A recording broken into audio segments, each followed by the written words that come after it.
జమ్మూ కాశ్మీర్లో పెహల్గాం వద్ద ఉగ్రదాడి తర్వాత ఎన్నో పరిణామాలు చోటు చేసుకున్నాయి.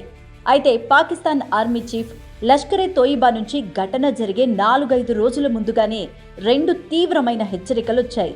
మరి ఆ హెచ్చరికలను లైట్ తీసుకోకుండా అలర్ట్ అయి ఉంటే ఈ ఘటనలు జరిగేవి కాదుగా అనే విమర్శలు కూడా వినిపిస్తున్నాయి. ఇంటెలిజెన్స్ వ్యవస్థ ఏం చేస్తోంది అన్న ప్రశ్నలు కూడా లేవనెత్తుతున్నారు చాలా మంది. అసలు కేంద్ర ప్రభుత్వానికి ఈ హెచ్చరికల సమాచారాన్ని అందించారా లేదా అని అనుమానం కూడా వ్యక్తమవుతోంది. కాశ్మీర్ మా జీవనాడి, దానిపై మా ఆశ చావదు, ఏ శక్తి కాశ్మీర్ను మా నుంచి వేరు చేయలేదు అంటూ పాక్ ఆర్మీ చీఫ్ అసిమ్ మునీర్ చేసిన వ్యాఖ్యలు తీవ్ర వివాదాస్పదంగా మారాయి. Government stance on Kashmir is absolutely clear. It was our jugular vein. It is our jugular vein.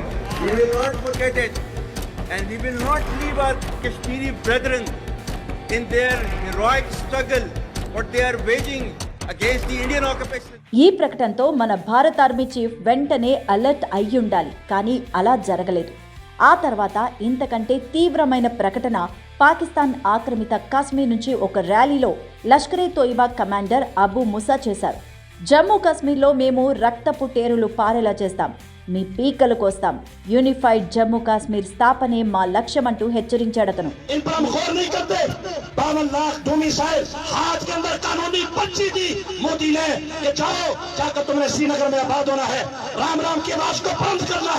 Mujahideen Kashmir ने आकब शहीद रहमतुल्लाह अलैह ने अब्दुल वहाब शहीद ने जिया मुस्तफा ने और साहबा और अंबिया के वारिसों ने इस चैलेंज को कबूल किया और कहा मोदी बंद अदालत के अंदर तूने ये किया.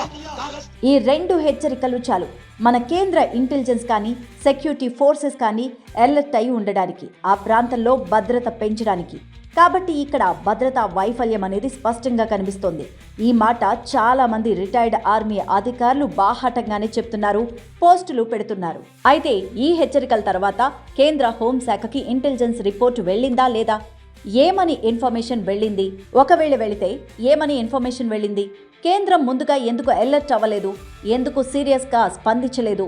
సెన్సిటివ్ పర్యాటక ప్రాంతంలో టూరిస్టులని ఆకర్షించడానికి ప్రకటనలు చేశారు, కానీ వారి భద్రతకు భరోసా ఎందుకు కల్పించలేకపోయారు?